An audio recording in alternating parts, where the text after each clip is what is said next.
La dinguerie.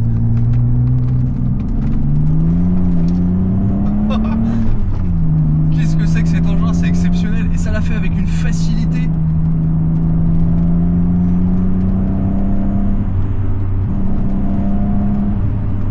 Qu'est-ce que c'est que c'est magique comme voiture. C'est absolument magique, j'adore. Ça me fout le smile comme peu de voitures.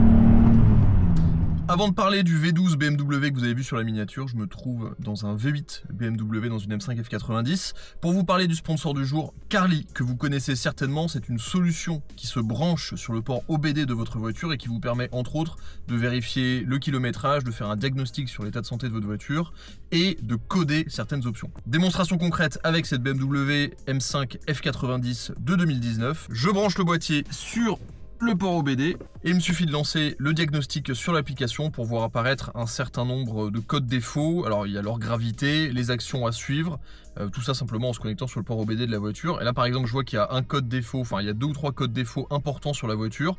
Et pour le coup c'est le cas parce que cette voiture en fait elle a un problème avec le système d'appel d'urgence. C'est une pile qu'il faut changer au niveau de l'antenne de requin là.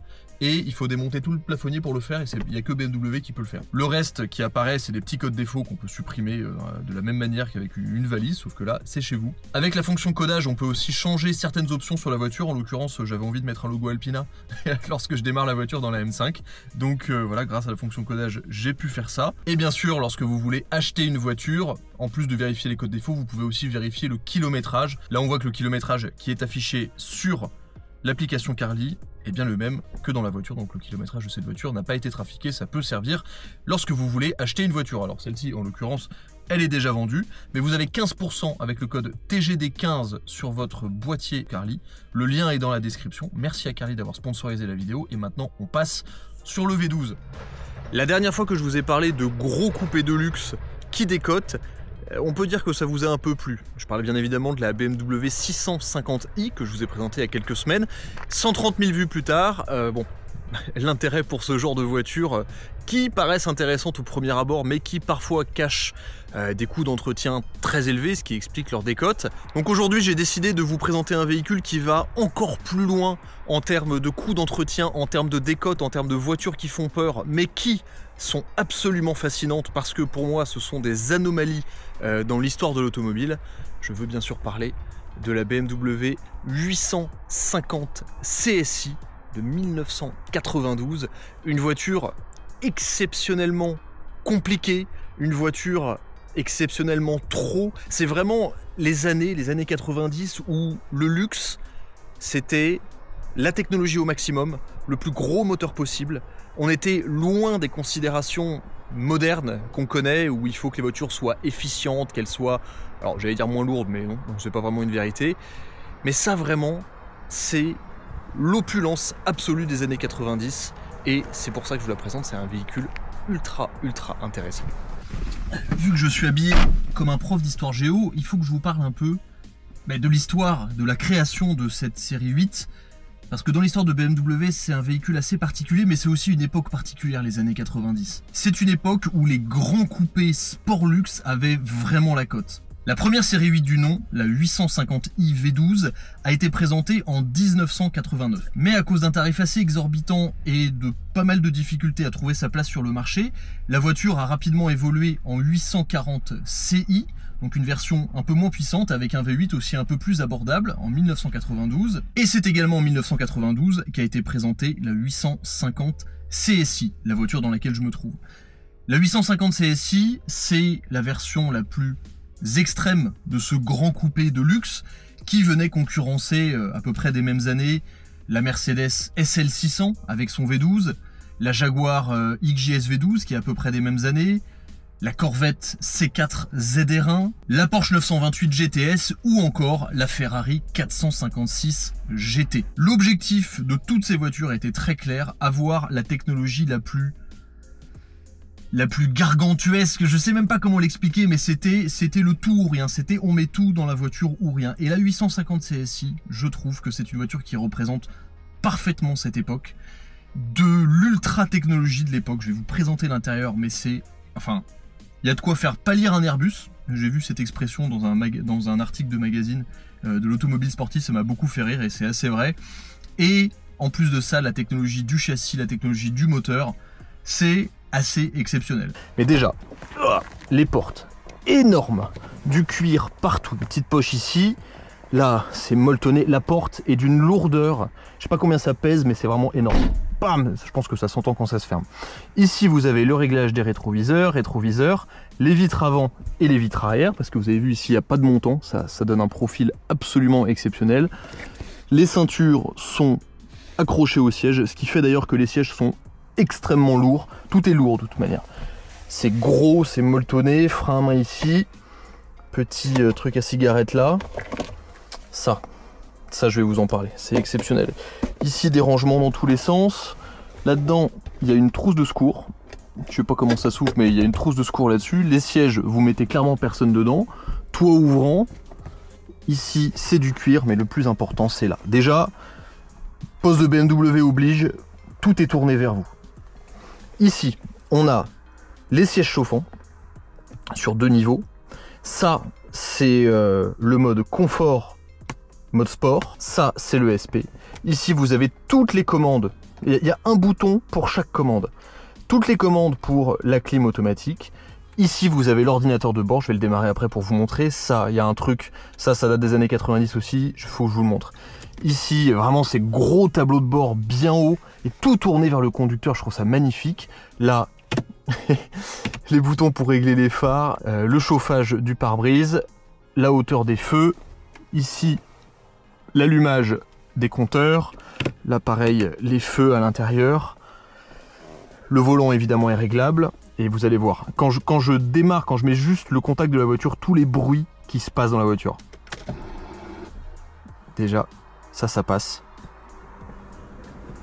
Il y a la clim qui se met en marche. Il y a des trucs qui craquent dans tous les sens.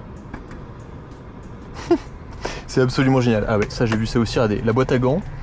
Vous avez des porte-gobelets ici. À quoi ça sert? Je sais pas, mais c'est incroyable.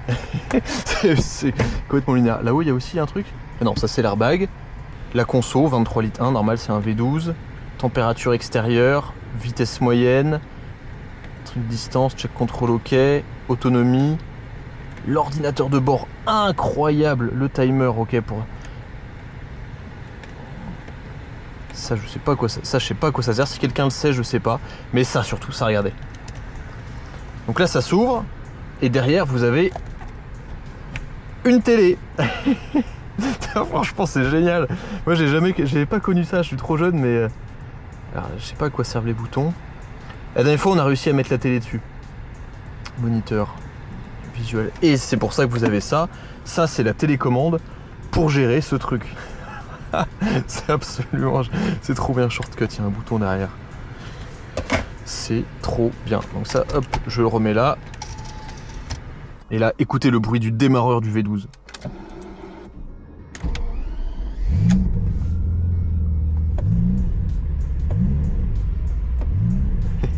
Ça fait trembler toute la voiture. Cette voiture a un look qui est absolument exceptionnel. Regardez un peu cette ligne.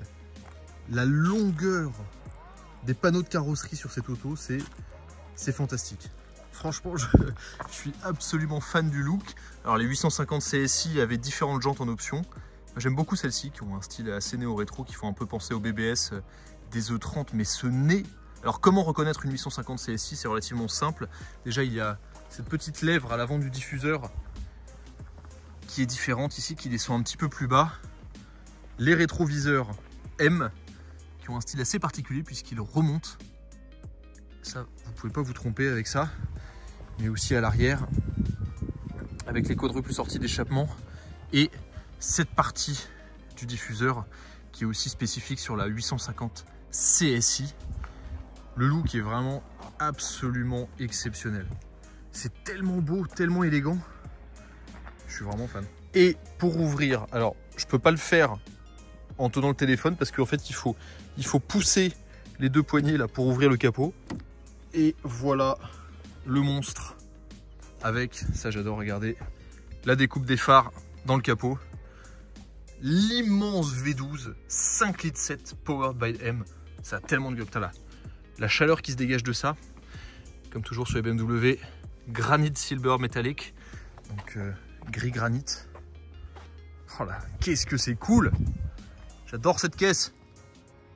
12 cylindres, incroyable. Oh là.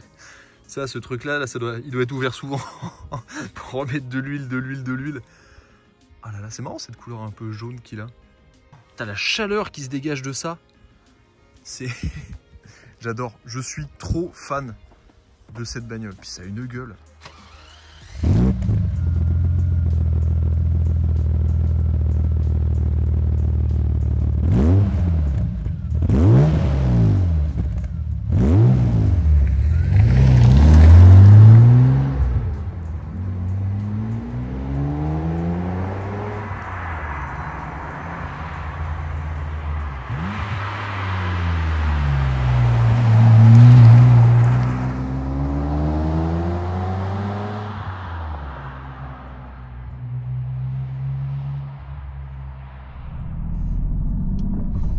Faut savoir que la 850 CSI, c'est une voiture qui est extrêmement rare.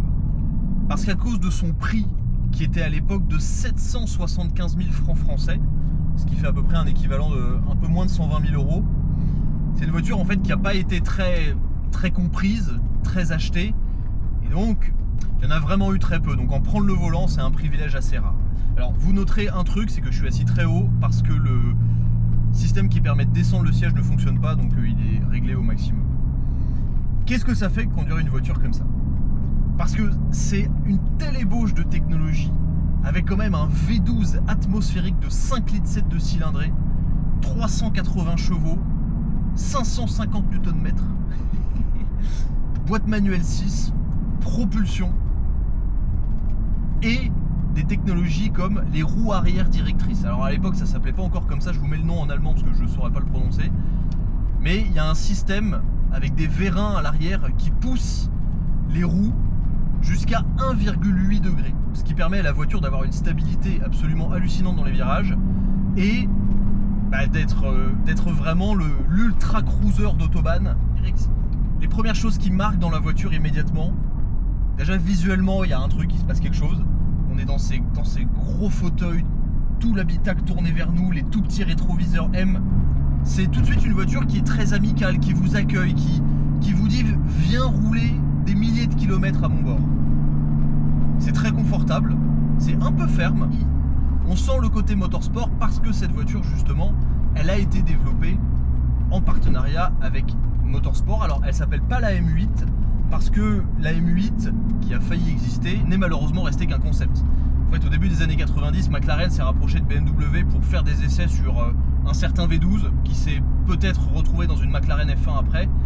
Et la M8, enfin le prototype de M8, la série 8 plus exactement, avait été choisi comme voiture pour accueillir ce fameux moteur qu'ils étaient en train de développer, qui faisait je crois 550 chevaux. Mais malheureusement la voiture n'a jamais vu le jour parce qu'ils se sont dit que déjà la 850 CSI c'était une idée un peu débile, mais là ça faisait peut-être un peu beaucoup.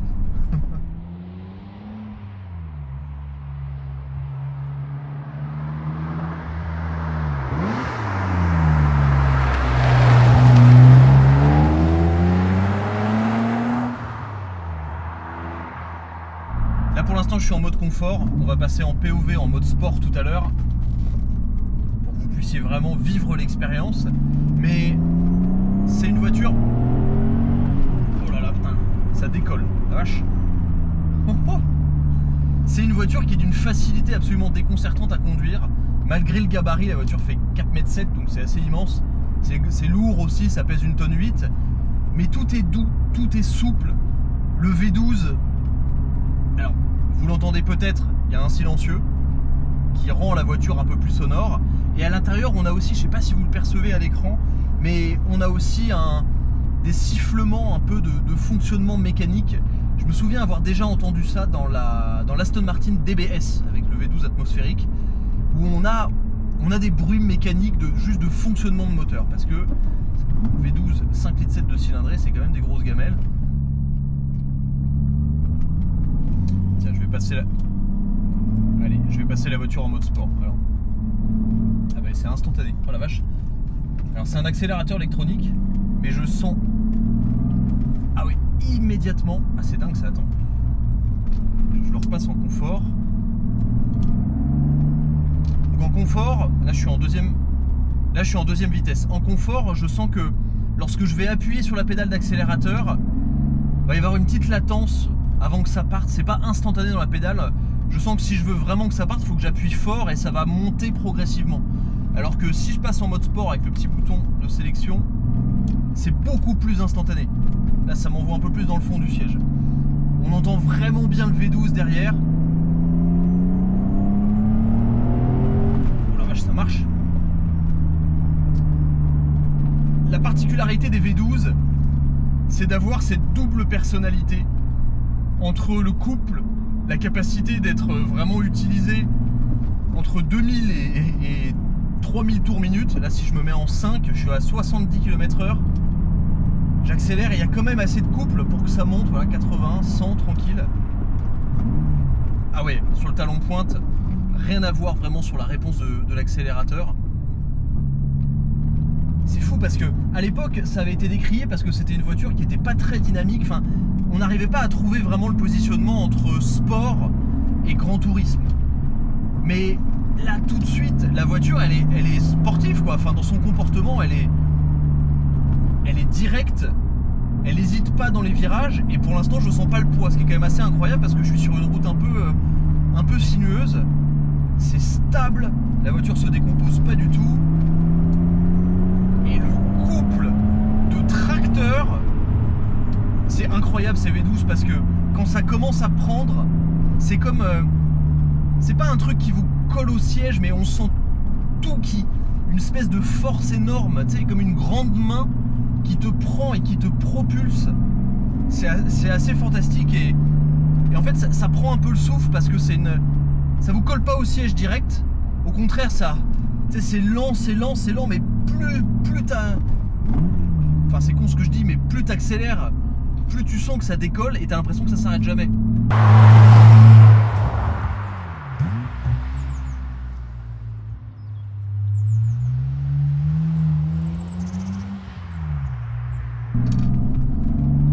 Ah, ouais, le petit bouton qui clignote, tiens, je vais désactiver l'anti-patinage pour laisser la voiture vivre un petit peu. Là, j'arrive dans un virage. Frein léger, hop, je sens les roues arrière directrices qui placent l'arrière. Mais en fait, c'est trop bizarre parce que j'ai l'impression que je devrais pas faire ça avec cette voiture. Mais au final, elle se déplace tellement bien. Oh, la réponse à l'accélérateur du V12 hors du talon pointe.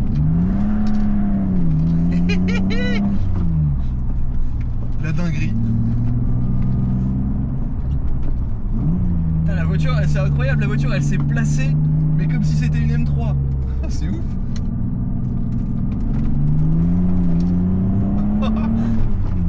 Qu'est-ce que c'est que cet engin, c'est exceptionnel. Et ça l'a fait avec une facilité.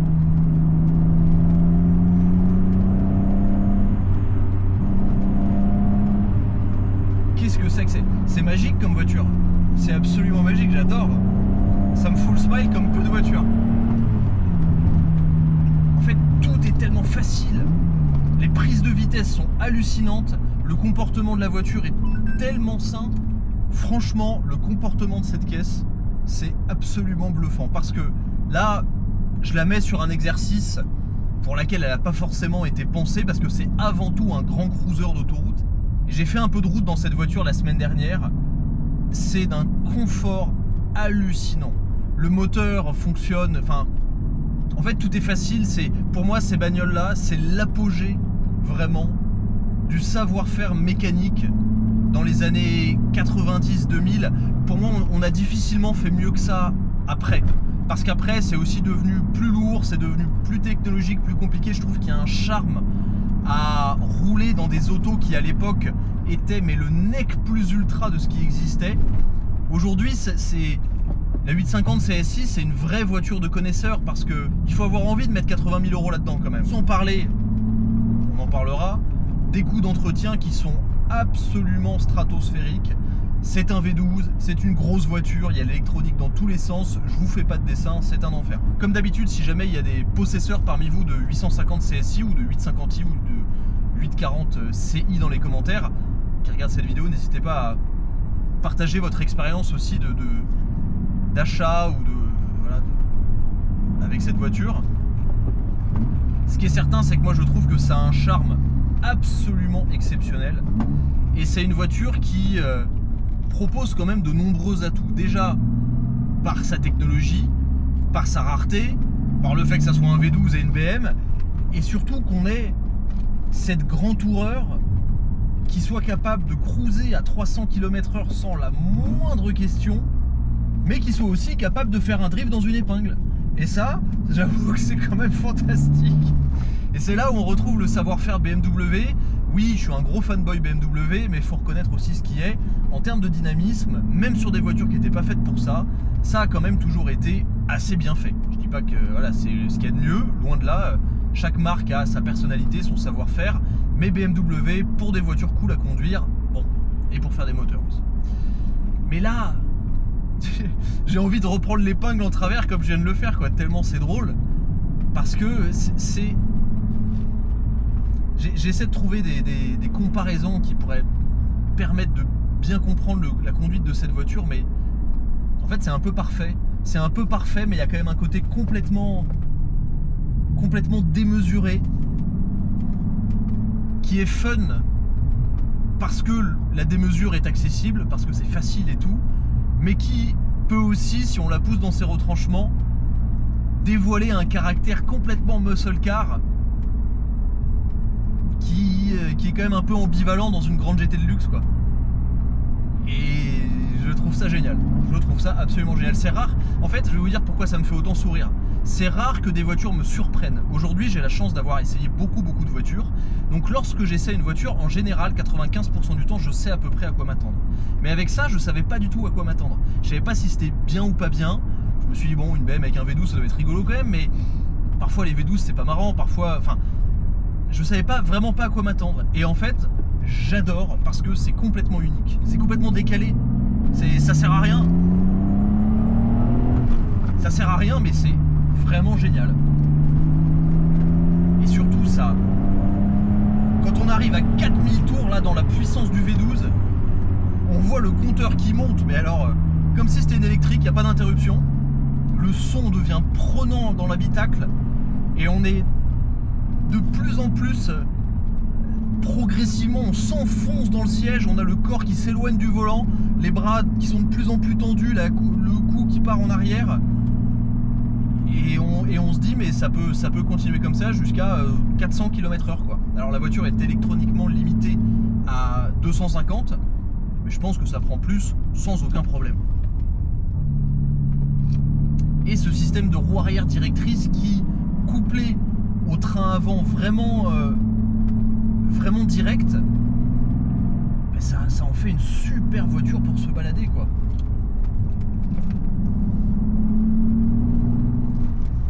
Bon, j'avoue que je m'attendais à beaucoup de choses, mais pas à tomber absolument amoureux de cette voiture. Le look est, je trouve, exceptionnel. C'est unique, c'est long, c'est racé, on dirait un concept car. L'intérieur est fantastique. Moi, enfin, il faut aimer ce genre de truc, mais moi j'adore. C'est too much. C'est à la fois too much et parfait. Chaque fonction a son bouton. C'est tellement avancé pour l'époque. C'est génial à conduire. C'est un TGV sur l'autoroute. Un rail dans les longues courbes. Une voiture étonnamment dynamique dans les virages serrés, grâce à notamment cette direction qui est d'une légèreté, c'est du beurre, mais qui est couplée à un train avant très direct. Donc la voiture, quand on l'inscrit, bah, ça tourne direct. Les roues arrière directrices qui font pivoter l'arrière de l'auto en même temps que le train avant. Donc on a une voiture qui d'un bloc se jette dans le virage, et un autobloquant surtout qui verrouille, mais c'est presque interdit, enfin on dirait une M3, qui verrouille en sortie, c'est-à-dire que vous rentrez dans le virage, si vous mettez ne serait-ce qu'un peu trop de gaz en sortie, la voiture, l'arrière décale direct et c'est sain, c'est doux, ça se gère parfaitement avec le V12 qui est gavé de couple du début à la fin de la bande de puissance. Là, j'avoue que je suis bluffé. Et comme je le disais, c'est rare aujourd'hui, de par mon expérience avec de nombreuses voitures, que je me retrouve surpris par une voiture, que je découvre quelque chose que je connaissais pas. Et là, j'avoue que j'ai découvert un vrai truc. C'est incroyablement désirable comme bagnole.